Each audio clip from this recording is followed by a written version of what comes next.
Leyendas de la Inquisición. La cabeza rodante. Don Bernardo Álvar y Fuentes, conde de la Fragua y Loreto, era un apuesto caballero arrogante como el que más, por tener en encomienda muchos pueblos y una renta incalculable en ducados de oro. Pero no solo por ello se había rodeado de enemigos, sino por su mala costumbre de hablar de voz, incluso a las personas más encumbradas de la sociedad novohispana, lo cual ellas tomaban como una gran ofensa. ¿Quién es ese petulante?, preguntó don Lucas Aldama y Rivas, un visitador del rey, luego de tener la mala fortuna de hallarse con don Bernardo en la Plaza Mayor, con motivo de la ejecución a garrote vil de varios sospechosos de sedición y de algunos herejes reincidentes que por ello vestían el San Benito negro, en que estaban pintadas las llamas del infierno y demonios que las alimentaban. Al oído, un clérigo le dijo a don Lucas cuánto sabía del individuo. «Y ni siquiera se ha quitado la gorra al verme», se quejó el visitador. «Habrá que mantenerlo muy vigilado, pues no dudo que con esos antecedentes que usted me da, quiera acaudilar una rebelión contra su majestad Carlos V». Al terminar el evento, el carruaje de don Lucas ganó el paso al caballo ricamente enjaezado de don Bernardo, y a partir de entonces nació una terrible rivalidad entre ellos. El segundo fingió su malestar sonriendo mientras se acomodaban la gorra aderezada con oro y plumas de faisán, pero por dentro juró hacer sentir miserable a aquel visitador impertinente. No mucho después, la tarde del miércoles de tinieblas de Semana Santa, se dio un segundo y decisivo encuentro entre aquellos caballeros. Luego de que los pífanos de la guardia de alabarderos anunciaran que el virrey salía de Palacio Real para decir invitatorio, laudes, vísperas y completas en la iglesia mayor, ya puesta a oscuras, según exigía la ocasión. Esta vez don Bernardo y los caballeros que lo acompañaban quisieron ganarle el paso al visitador del rey y a sus guardias en su camino a la misa de tinieblas. El evento terminó en un insulto soez y un golpe de guante dado por el funcionario real al petulante don Bernardo. El duelo se ajustó para el domingo de resurrección. Tal era su odio nacido de naderías, que no pareció importarles faltar el respeto a la semana de nuestro Señor. El encuentro se dio en el bosque de Chapultepec. Don Bernardo llevó ventaja desde el principio y terminó hiriendo con su estoque un costado del funcionario, quien cayó desangrándose sobre la yerma. Para entonces, los alguaciles de la Inquisición se dirigían al sitio, enterados del sacrílego e ilegal evento. Don Bernardo Álvar, avisado por uno de sus acompañantes de que el Santo Oficio se aproximaba, antes de intentar la huida, alcanzó a rematar al visitador con su puñal de izquierda o de misericordia, como se acostumbraba. Después montó en su caballo lo más pronto que pudo, pero no llegó muy lejos. Fue rodeado por un grupo de jinetes y decidió entregarse. Al ser torturados algunos de sus amigos, se les hizo jurar, en falso, que don Bernardo deseaba acabar con la autoridad virreinal y nombrarse rey, puesto que su padre y su abuelo habían contribuido a ganar esa tierra a los naturales. Por haber pecado contra Dios y rey, según se dijo en la sentencia, se le condenó a morir decapitado, como se acostumbraba a hacer con los delincuentes comunes, en especial con los más bajos salteadores de caminos.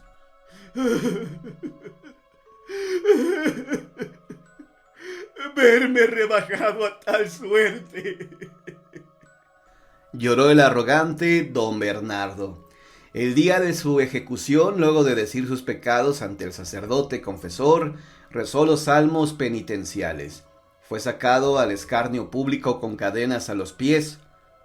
La gente próxima a él lo veía con gran lástima, seguros de que su condena, más que a su sacrilegio del domingo de resurrección al matar a un funcionario del rey, se debía a que su poder e influencia crecientes representaban un peligro para la autoridad virreinal. Luego de que su cabeza rodó sobre el tablado tendido para tal efecto, su casa fue derruida y el terreno arado y regado con sal, para que, según se dijo en una proclama, la mala hierba no volviera a nacer ahí. con lo que se quería decir que se daba por terminado su linaje. En realidad, don Bernardo no había tenido hijos y a su viuda la ejecución le provocó un aborto, por lo que murió el nuevo ser. En donde estuviera su casona se colocó un cartel que rezaba: «Esta es la justicia que manda hacer su majestad, la Real Audiencia y el Tribunal del Santo Oficio de México».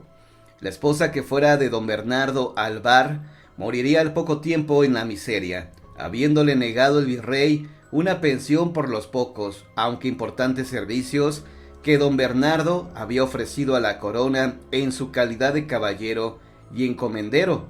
Con el tiempo se construyó un hospicio para pobres en ese predio maldecido por la autoridad. Una noche de tormenta, un par de monjas que se hallaba de guardia vieron rodar una cabeza barbada por las duelas del piso, dejando un reguero de sangre. La aterradora visión duró lo suficiente para que una de ellas, la de mayor edad, perdiera el sentido. La más joven fue quien contó el inverosímil suceso. Este se repitió durante algunos años, siempre en un domingo de resurrección, hasta que el edificio fue destruido para dejar paso a una calle.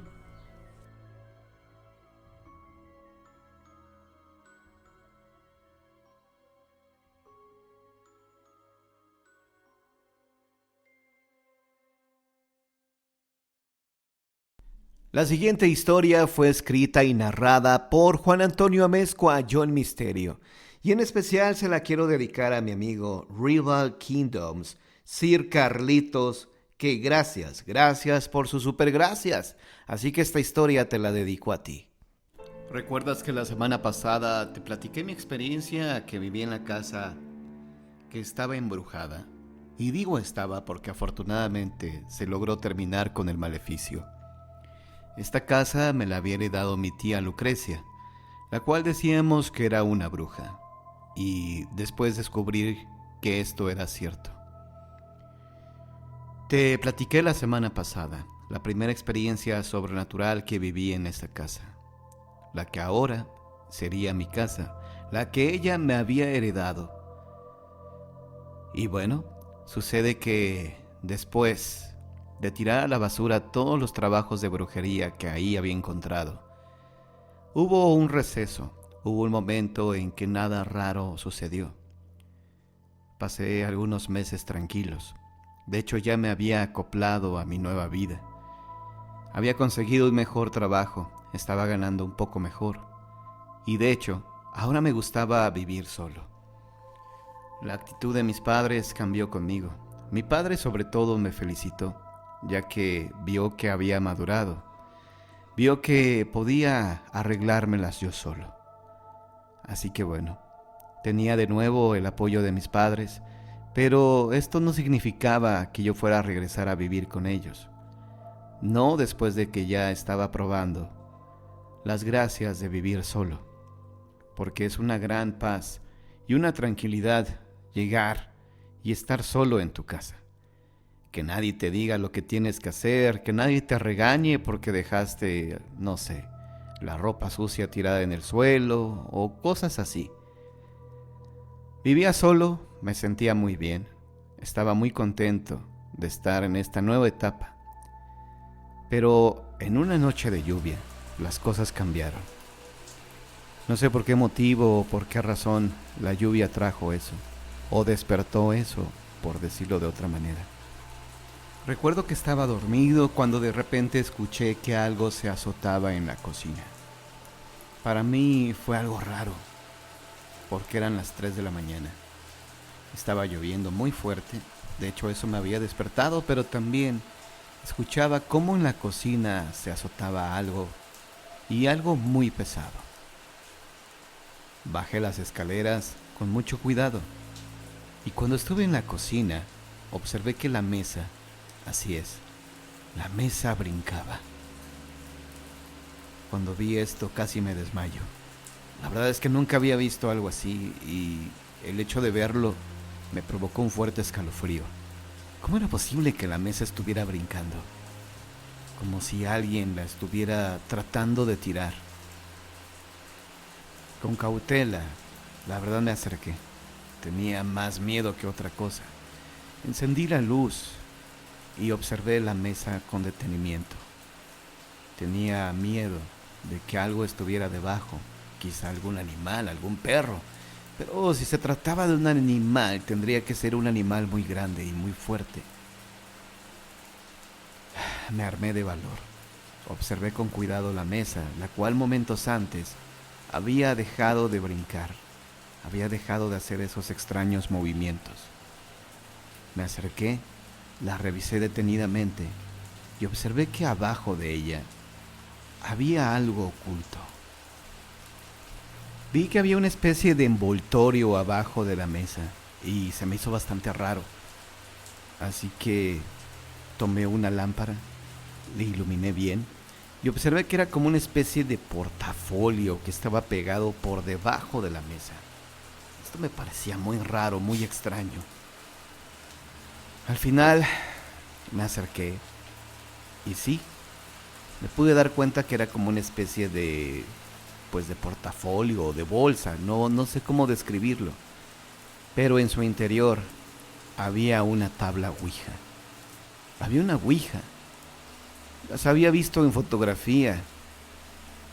Sabía de su existencia, pero jamás había jugado con una de ellas. Nunca me habían llamado la atención y, para ser franco, me parecía que todo era un cuento de niños. Esas historias que había escuchado de la Ouija, que las Ouijas son muy peligrosas y no sé qué más cosas dicen sobre ellas. La saqué. Honestamente tenía curiosidad por saber qué hacía ahí. Sabía que había pertenecido a mi tía Hortensia. ¿A quién más? Sabía que mi tía Hortensia tenía fama de ser bruja y, sobre todo, ya lo había comprobado. Había encontrado dentro de su armario esos trabajos de brujería. Todo eso lo tiré a la basura. Según yo, ya no iba a tener problemas con esto, ya que todo lo tiré a la basura. Algunas cosas las quemé. Pero bueno, saqué la tabla Ouija, la coloqué sobre la mesa y también ahí estaba la plancheta, el cursor como se le llama también. Lo puse sobre la tabla Ouija y mi intención no era jugar. De hecho, solo la puse para verla a detalle. Era una Ouija, interesante. Estaba toda tallada en la madera. Se veía que era pino o roble, era una madera fina. También me di cuenta que aparte de las letras y los números tenía algunos símbolos muy raros. Símbolos que no sabría en realidad qué eran. Finalmente, la puse ahí y la miré detenidamente. No sabía qué iba a hacer con ella. Evidentemente no quería jugar, no quería poner mis manos sobre esta plancheta. Pero, aunque yo no lo hice, no sé si ustedes me lo crean, pero aunque yo no puse mis manos sobre esa plancheta, comenzó a moverse sola. Cuando vi esto, me hice para atrás. Me dio escalofríos verlo tan solo. Pero me acerqué y me di cuenta que la plancheta estaba indicando algunas letras. Primero señaló la letra A, después la Y. Formó la palabra ayúdame. Así es. Cuando vi que esta palabra se formó, evidentemente pregunté, ¿que te ayude? ¿A quién debo de ayudar? Y formó la palabra a tu tía. Así es. ¿Eres tú, tía Lucrecia? Y la plancheta se movió a la palabra sí. Dime qué tengo que hacer para ayudarte. ¿Qué necesitas de mí? La Ouija formó varias palabras. Ayúdame. Pero, ¿que te ayude a qué? ¿Cómo puedo ayudarte, tía Hortensia? Sácame de aquí. Que te saque de aquí. ¿En dónde te encuentras, tía Hortensia? Infierno. ¿Estás en el infierno? Sí. ¿Y de qué manera te puedo ayudar, tía? ¿Cómo puedo sacarte del infierno? La Ouija o mi tía Hortensia formó la siguiente palabra: sacrificio. ¿Sacrificio? Debes sacrificar a una persona. Estás loca, tía. Yo no haré eso. Ayúdame. No voy a sacrificar a nadie, tía. No lo haré, y menos por ti. Te veré en el infierno si no lo haces. Estás loca, Hortensia. No lo haré. No haré lo que tú me pides. Agarré la tabla Ouija y lo primero que hice fue intentar romperla. Pero sinceramente, al tratar de romperla con mi pierna, me dolió mucho. Sentí como si tratara de romper una barra de fierro. Después de sobarme la pierna, tomé la tabla Ouija y entonces me acerqué a la estufa. Encendí la estufa, los quemadores, y sobre estos puse la tabla Ouija, pero sorpresivamente no se quemaba. Tomé de nuevo la Ouija. Se sentía muy caliente, pero no le había provocado ningún daño el fuego. Y no sabía qué hacer. Eran casi las 3 de la madrugada, así que rápidamente fui por mi herramienta. Fui por un serrucho y traté de cortarla, pero fue inútil. Es como si esa tabla de madera fuera de acero. Al ver que no podía hacerle nada, sinceramente lo único que se me ocurrió fue tomarla y aventarla por la ventana hacia la calle. Pensé que de esta manera me iba a deshacer de ella. Pero bueno, al día siguiente, y no podría explicarlo cómo sucedió, pero al día siguiente estaba de nuevo en la mesa, y arriba de la tabla Ouija su plancheta, y en cuanto me vio, comenzó a formar palabras, sin que yo le preguntara algo o se lo pidiera. Escribió la siguiente palabra: no podrás deshacerte de mí. Indignado, molesto y espantado, le grité a esa tabla: ¡ah, sí! Dices que no podré deshacerme de ti, ¿eh? Ya lo veremos, tía Lucrecia. Salí corriendo de la casa y me dirigí rápidamente a una iglesia. Afortunadamente en esta iglesia, a la entrada, había agua bendita que tú podías tomar. Llevé una botella y la llené. Me regresé a la casa corriendo. Estaba, espantado. No quería entrar a la casa, pero tenía que hacerlo. No me iba a dejar intimidar por mi tía Hortensia. Ella ya estaba muerta y no iba a permitir que me arruinara mi vida. Así que entré. Decidido, me dirigí hacia la cocina. Y conforme me acercaba a la mesa donde seguía la tabla Ouija, los trastes, las cosas que estaban alrededor de la cocina, comenzaron a volar y a impactarse sobre mí. Era un ataque certero.